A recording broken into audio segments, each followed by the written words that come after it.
Siklus akademik Ubaya. Berikut adalah semua informasi yang perlu diketahui oleh mahasiswa Ubaya mengenai perkuliahan di Ubaya. 1. Proses siklus akademik selama di Ubaya dan siklus akademik selama 1 semester. Siklus akademik selama di Ubaya diawali dengan pendaftaran mahasiswa baru, kemudian dilanjutkan dengan perkuliahan semester 1 sampai 4.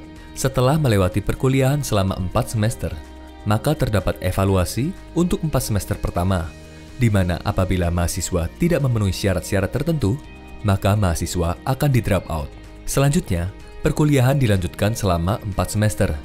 Kemudian, akan diadakan evaluasi kembali untuk 4 semester yang kedua. Proses selanjutnya adalah evaluasi masa studi untuk melihat perkembangan mahasiswa hingga tahap terakhir, yaitu kelulusan. Siklus akademik selama 1 semester di Ubaya dimulai dari daftar ulang yang dilakukan setiap semester. Selanjutnya, mahasiswa akan melakukan perencanaan studi untuk 1 semester ke depan. Bagi mahasiswa baru, tidak perlu melakukan perencanaan studi. Barulah, mahasiswa dapat memasuki periode perkuliahan pertama yang akan berjalan selama 7 minggu, dilanjutkan dengan UTS selama 2 minggu. Setelah UTS, maka mahasiswa menjalani periode perkuliahan kedua yang berjalan selama 7 minggu. Mahasiswa akan mendapatkan masa tenang sebelum memasuki minggu UAS. Minggu UAS berlangsung selama 2 minggu. Setelah semua tahap perkuliahan telah dijalani, maka barulah mahasiswa mendapatkan kartu hasil studi atau KHS. 2. Kalender akademik. Kalender akademik adalah kalender yang menunjukkan tentang kegiatan akademik di Ubaya selama 1 semester. Kalender akademik akan diupdate setiap semester di www.ubaya.ac.id. Mahasiswa dapat mendownload kalender akademik dengan cara membuka www.ubaya.ac.id. Pilih menu mahasiswa, kemudian klik kalender akademik. 3. Kartu hasil studi atau KHS. Setiap mahasiswa akan memiliki kartu hasil studi atau KHS. Apa itu KHS? KHS adalah kartu yang menunjukkan hasil studi dari mahasiswa selama 1 semester. Kartu ini dapat di-download di my.ubaya.ac.id pada bagian download KHS terakhir versi PDF. Di dalam KHS, terdapat nilai akhir dari setiap mata kuliah. Nilai akhir atau NA didapat dari 40% nilai tengah semester atau NTS dan 60% nilai akhir semester atau NAS. NTS merupakan nilai yang didapatkan setelah mahasiswa menjalankan UTS dan NAS merupakan nilai yang didapatkan setelah mahasiswa menjalankan UAS. Nilai akhir yang telah dikonversi inilah yang disebut dengan nilai nisbi dengan rentang A hingga E. 4. Presensi dan kartu studi. Ada 2 hal yang harus diperhatikan mahasiswa ketika akan mengikuti UTS atau UAS. Pertama, mengenai presensi. Kedua, mengenai kartu studi. Yang pertama adalah presensi. Presensi sangatlah penting bagi mahasiswa. Mahasiswa dapat melihat presensi di kartu studi online atau KS online. Presensi akan dihitung mulai dari minggu kedua hingga minggu ke-13 perkuliahan. Apabila ada kesalahan, segera menghubungi Integrated Administration Service atau IAS yang berlokasi di Perpustakaan Lantai 1 dengan nomor telepon 031 298 1005 dengan extension 1136 pada waktu tinjau silang presensi. Karena apabila persentase kehadiran kurang dari 75% dari total kehadiran selama 1 semester, maka mahasiswa tidak dapat mengikuti UTS dan UAS di mata kuliah tersebut. Yang kedua adalah kartu studi. Pastikan mata kuliah yang dipilih sudah muncul di My Ubaya Anda. Jika tidak ada, maka Anda tidak dapat mengikuti mata kuliah tersebut, serta tidak bisa mengikuti UTS dan UAS. 5. BSS dan MSS. Salah satu hal penting lainnya adalah tentang berhenti studi sementara atau BSS dan mundur studi sementara. atau MSS. Perbedaannya adalah BSS diajukan sebelum perkuliahan dimulai, sedangkan untuk MSS dapat diajukan selama perkuliahan berlangsung. Mahasiswa semester 1 tidak diperbolehkan mengajukan BSS maupun MSS. 6. Evaluasi mahasiswa.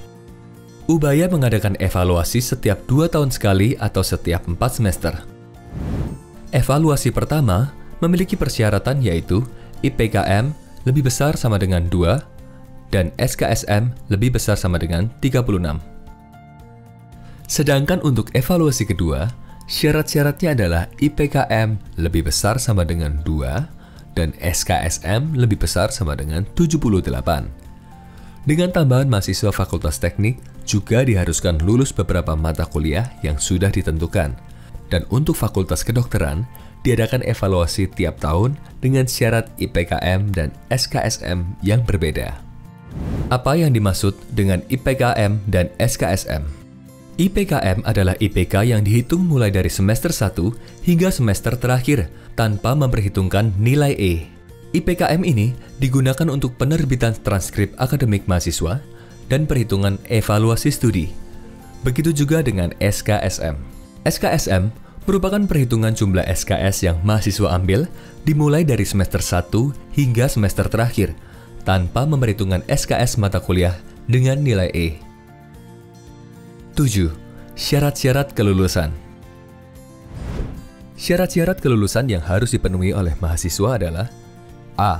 Memiliki IPK lebih besar atau sama dengan 2. B. Memiliki nilai TOEFL minimal 450. C. Nilai D yang diperoleh tidak melebihi 20% dari total SKS, syarat kelulusan program studi. Contohnya, ketika mahasiswa memiliki total 144 SKS selama perkuliahan semester 1-8, maka kurang lebih 28 SKS tidak boleh mendapat nilai D, atau sekitar 7-8 mata kuliah dengan bobot 3-4 SKS. D. Memperoleh nilai minimal C untuk beberapa mata kuliah sesuai ketentuan. E. Tidak ada nilai E dalam kartu hasil studi atau KHS. F. Telah mengikuti dan lulus masa kegiatan inisiasi dan program pengembangan. G.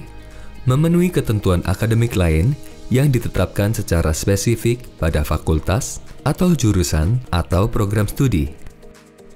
H. Telah memenuhi semua kewajiban administrasi dan keuangan. 8. PIN ijazah. Hal-hal yang harus diperhatikan adalah mulai dari mahasiswa lulusan semester genap 2019-2020, ijazah yang diberikan oleh Ubaya akan mempunyai penomoran ijazah nasional atau PIN. PIN ini akan diberikan oleh Kementerian Pendidikan dan Kebudayaan. PIN akan dapat dicek oleh semua orang melalui SIVIL atau Sistem Verifikasi Ijazah secara Elektronik. Agar tidak bermasalah dengan PIN, silakan pastikan bahwa data nama lengkap, NIK, tempat dan tanggal lahir yang ada di my.ubaya.ac.id sudah sesuai. 9. Platform digital Ubaya. Ada 3 platform digital Ubaya yang diperoleh oleh mahasiswa Ubaya. Yang pertama adalah Guaya. Guaya merupakan email pribadi yang dimiliki oleh setiap mahasiswa dan dapat diakses melalui guaya.ubaya.ac.id. Yang kedua adalah My Ubaya. My Ubaya merupakan portal siklus akademik dan keuangan serta data-data mahasiswa, dosen, dan karyawan di Ubaya dan dapat diakses di my.ubaya.ac.id. Yang terakhir adalah ULS. ULS merupakan ruang kelas digital yang digunakan untuk mempermudah komunikasi antara dosen dan seluruh mahasiswa di satu mata kuliah dan dapat diakses melalui uls.ubaya.ac.id. 10. Keuangan. Biaya studi di Universitas Surabaya ada 3, yaitu biaya USP, UPP, dan biaya lain-lain. USP adalah uang sumbangan pendidikan yang dibayarkan satu kali. USP dapat dibayarkan secara lunas atau angsuran 5 kali. UPP adalah uang penyelenggaraan pendidikan yang dikenakan setiap semester sampai mahasiswa lulus. UPP juga dapat dibayarkan secara lunas atau angsuran 5 kali. Dan terakhir adalah biaya lain-lain atau optional seperti B3P, biaya perkuliahan, program perbaikan, dan biaya wisuda. Kasir di perpustakaan lantai 1 IAS tidak melayani pembayaran tunai. Terdapat 2 cara pembayaran UPP atau USP bagi mahasiswa S1 dan D3 dengan angsuran atau lunas. Angsuran dapat dilakukan dengan cara auto debit tahapan BCA. Tanggal angsuran pertama sesuai tanggal yang ditentukan universitas. Pembayaran UPP dengan metode cicilan akan dibayar 5 kali setiap tanggal 12. Untuk semester gasal, pembayaran akan dilakukan pada bulan Juli, September, Oktober, November, dan Desember. Sedangkan untuk semester genap, pembayaran akan dilakukan pada bulan Januari, Maret, April, Mei, dan Juni. Jika saat pendapatan saldo Anda cukup, maka akan selesai untuk angsurannya. Tetapi, jika saat pendapatan dan saldo Anda tidak mencukupi, maka kekurangannya akan didebet bersama dengan angsuran UPP atau USP pada bulan berikutnya, ditambah dengan denda perangsuran sebesar Rp75.000 untuk Politeknik, Rp300.000 untuk kedokteran, dan Rp150.000 untuk S1 dan S2.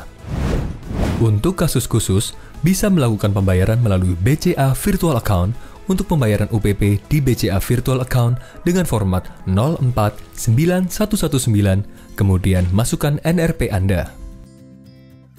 Dengan contoh, NRP 160814001 menjadi 04911916081401.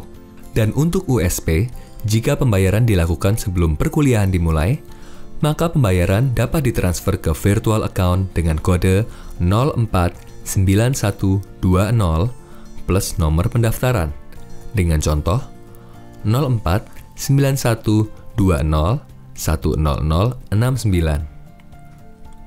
Tetapi, jika pembayaran USP dilakukan setelah perkuliahan dimulai, maka pembayaran USP akan dijumlahkan ke tagihan UPP.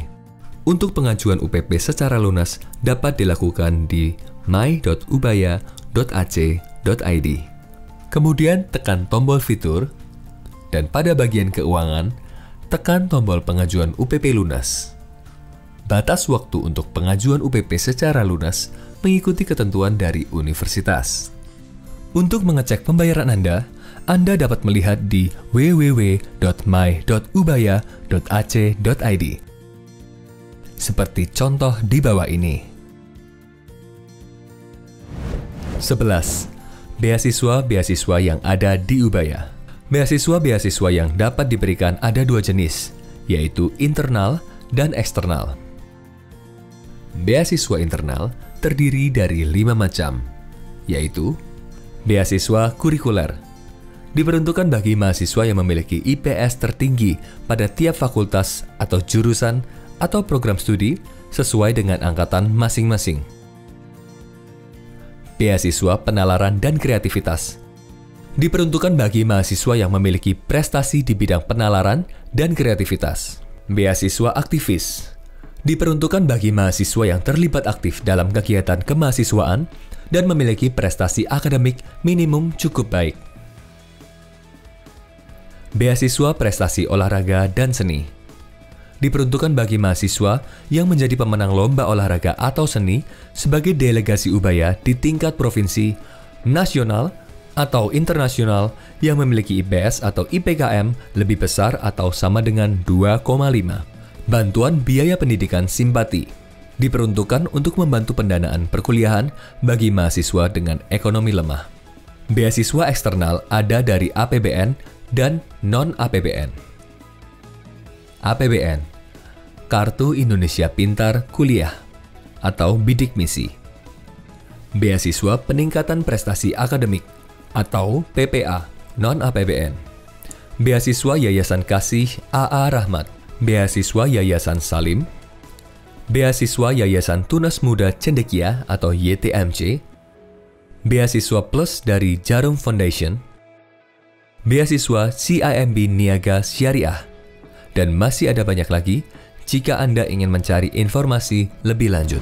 Untuk semua informasi mengenai beasiswa dapat ditanyakan kepada DPK atau Direktorat Pengembangan Kemahasiswaan. 12. Asuransi yang ada di Ubaya. Ubaya juga memberikan asuransi kepada setiap mahasiswa. Terdapat asuransi kecelakaan diri mahasiswa. Asuransi ini memberikan perlindungan terhadap risiko kecelakaan mahasiswa selama berada di lingkungan Universitas Surabaya atau dalam rangka melakukan kegiatan atas tugas dari Ubaya untuk kepentingan Ubaya. Sekian informasi yang perlu diketahui mahasiswa Ubaya. Terima kasih. Video ini dibuat oleh tim materi MOB Ubaya 2020.